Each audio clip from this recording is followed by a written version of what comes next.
Save किया था ना? मैं सिर्फ इसलिए गया था क्योंकि उसने मुझे कॉल किया, that's it. But listen तो. Save it for someone else. जिंदगी में सेव करना जरूरी है, मगर जब बात पैसों की हो, सिर्फ सेविंग से काम नहीं चलेगा। इक्विटी म्यूचुअल फंड्स में इन्वेस्ट कीजिए और अपने सेविंग्स को आगे बढ़ने का मौका दीजिए। Mutual fund investments are subject to market risks. Read all scheme-related documents carefully. Before we begin, I'd like to make an appeal to you. For those who haven't already, I request you to take membership of ThePrint's YouTube channel, which costs just 159 rupees per month. Click on the Join button to enjoy exclusive member benefits, including loyalty badges, priority responses, and member-only videos. We're now extending our newsletters to YouTube members too. And if you want them, I request all of you to write to us with your full name and email address to members@theprint.in. That's members@theprint.in, and we'll get back to you. The tongue cutout still quivered, and with noiseless movement beat the vacant air. 2000 years ago, Rome was torn apart by a savage civil war, which ended with the transformation of the Republic into a tyranny. To the poet Lucan, the civil war seemed a kind of gladiatorial spectacle, the body of the Republic being maimed to the cheers of the public. This one cuts off the ears, Lucan wrote. That one gouges out the eyeballs from their hollow sockets, and his mangled limbs, viewed by himself, put out his eyes.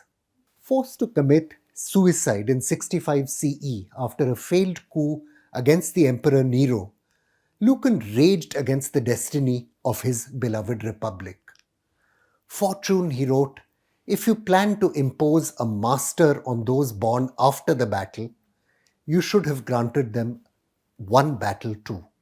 Last week, police in Germany arrested dozens of members of the far-right Reichsbürger movement for planning a putsch to overthrow the German Republic.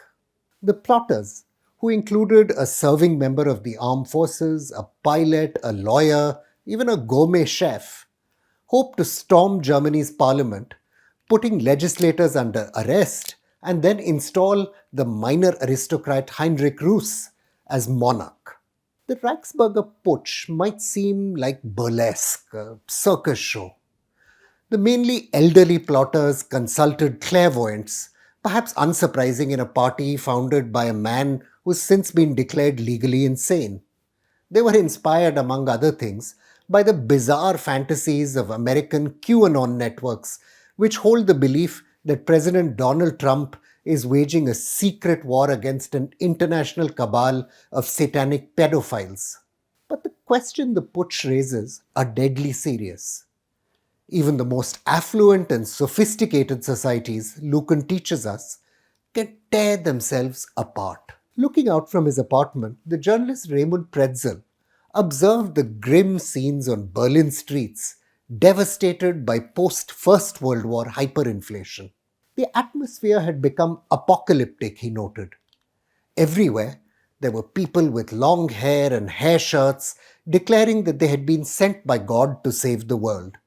Former wine dealer Ludwig Hauser had successfully turned his advertising skills to evangelism. Friedrich Muck Lamberty preached salvation through folk song and dance. The Messiah of Munich, Pretzel recorded, went by the name of Adolf Hitler, who, however, differed from his Berlin rivals by the exciting coarseness of his speeches. To most contemporaries, Hitler's promise of a 1,000-year Reich seemed no more real than the second coming of Jesus. Late in 1923, though, Hitler ended up in prison after a failed putsch, sometimes comical. 10 years later, he was in power, without, historian Ulrich Volker reminds us, ever winning a democratic majority. Even though it is improbable that fringe armed groups will seize control of the modern German state, signs of danger are evident.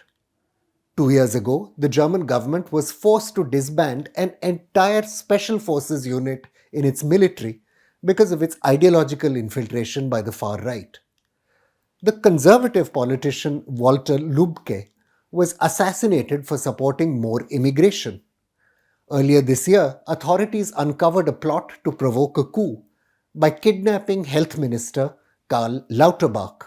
Founded by Wolfgang Ebel, a sacked railway worker who declared himself Chancellor of the Provincial Imperial Reich, the Reichsbürger movement believes the German state is an illegitimate artifact of foreign occupation after the Second World War.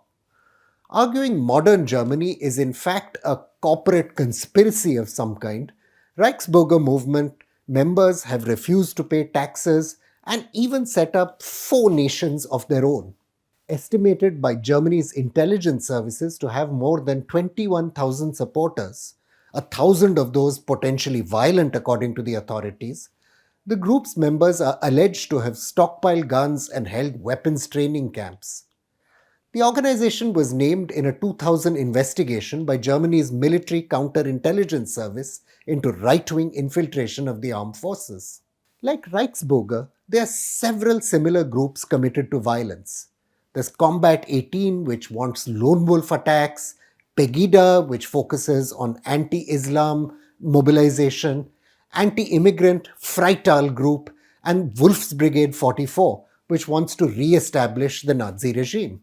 Last year, Interior Minister Horst Seehofer said that a record 23,064 crimes with political motives had been committed by the far right, the highest since data began to be collected 10 years earlier.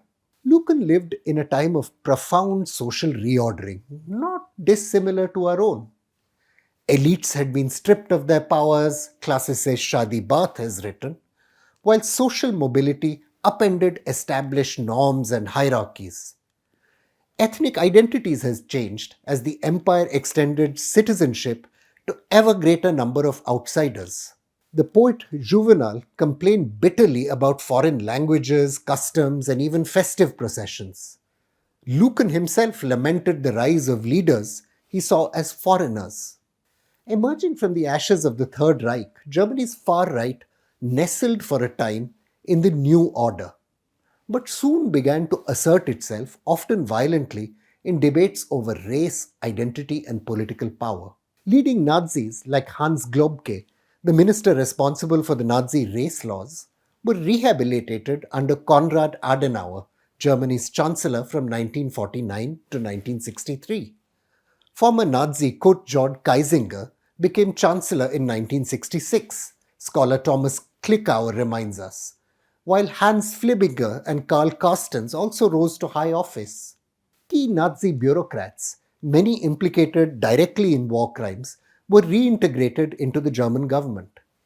The threat of permanent exclusion was temporary, even momentary, and soon forgotten, the American scholar John Gimble observed in 1960. The murder of this collective memory, journalist Harold Jahner has argued, enabled the reconstruction of the German state. But it also allowed Germans to ignore their complicity in Nazi crimes and thus legitimize the re-emergence of the far right. Germans, he writes, saw themselves as victims and thus had the dubious good fortune of not having to think too much about the real victims. Elements of the Nazi hardcore who continued to stage terrorist attacks against Allied occupation forces until the end of 1948 also regrouped outside of the establishment. The neo-Nazi National Democratic Party fought hard to secure representation in parliament and only just failed to pass the electoral threshold for representation in 1969. Following the failure of this party, two camps emerged on the far right. One committed to the violent overthrow of democracy, and a second which sought to develop a new intellectual foundation for the movement. From 1980, former intelligence officer Bruce Hoffman recorded, right-wing terrorism surged across Europe. 84 people were killed that year when neo-fascists bombed Bologna railway station, followed by terrorist strikes in Munich and Paris. Earlier, 3 bombings had targeted facilities linked to immigrants in Germany. Even though this eruption of violence was contained, the far right was not. Through the coming decades, a new generation of intellectuals began arguing that post-war Germany had failed to address key questions of identity. For them, These were the reinterpretation of history to create a sense of nationhood and the very biological survival of the German race in the face of immigration. The neo-Nazi movement, political scientist Hans-Jörg Betz argues, also tapped a politics of resentment. Former Chancellor Helmut Kohl, who ruled from 1982 to 1996, instituted economic policies which ensured prosperity for two-thirds of the population. But low-skilled workers, the elderly and farmers were left behind. Flows of recruits from the relatively impoverished East enabled far-right groups to stage lethal attacks against immigrants through this time. In some cases, police are alleged to have been complicit and in others incompetent. Lucan saw the plague as the ultimate metaphor for the illness in the body of Rome. Born of rotting corpses, the plague killed both sides in the Civil War without distinction. From the mid-14th century, as the Black Death swept Europe, frightened populations massacred Jews, witches, and heretics, imagining themselves to be exorcising evil from their societies. Zealots overran entire cities, historian Norm Cohn has recorded, imposing religious fundamentalism. Think about that in our own time and what's happening in the United States or Germany. Fear has powered the growth of conspiracy theories and fringe movements through the course of the still unfolding pandemic too. Across the Western world, counterterrorism expert Toon van Dongen writes, far-right groups have mobilized around the idea that they are fighting a war against an elite conspiracy to impose totalitarian social control under the guise of pandemic control measures. Things might get worse. The war in Ukraine, European counterterrorism experts are saying, could lead to easier access to weapons and military training for extremist networks. Neo-Nazi groups with links across Europe are said to be fighting alongside Russia in Ukraine. I'm a nationalist, a patriot, and an imperialist, one right-wing fighter proclaims online. I'll say it outright, I'm a Nazi. Europe's democracies are new to these kinds of threats. Frustrated by General Charles de Gaulle's Algeria policies, hawkish generals attempted to get rid of his government in 1961. Fascists in Italy sought to overthrow the regime in 1970, and former military ruler Francisco Franco's supporters sought to seize control of Spain's parliament as late as 1981. Europe proved resilient in the face of those threats, but with polities that were far more united than they are today. Now, the same outcome isn't guaranteed. From 9/11 on, Western scholars have examined the dangers posed by failed states, countries which are imploding under the weight of their doddering leaders and decrepit economies. Flailing post-colonial dystopias, the German putsch makes clear, aren't the only polities now at risk. Armed white nationalist groups in the United States are gaining strength. Former French military commanders are warning of race wars involving the hordes of the banlieue, the immigrant-dominated suburbs of French cities. Across the West, democracies are finding themselves besieged, but from within. I'm Praveen Swami, and I'm National Security Editor of ThePrint. Thank you for watching Security Code.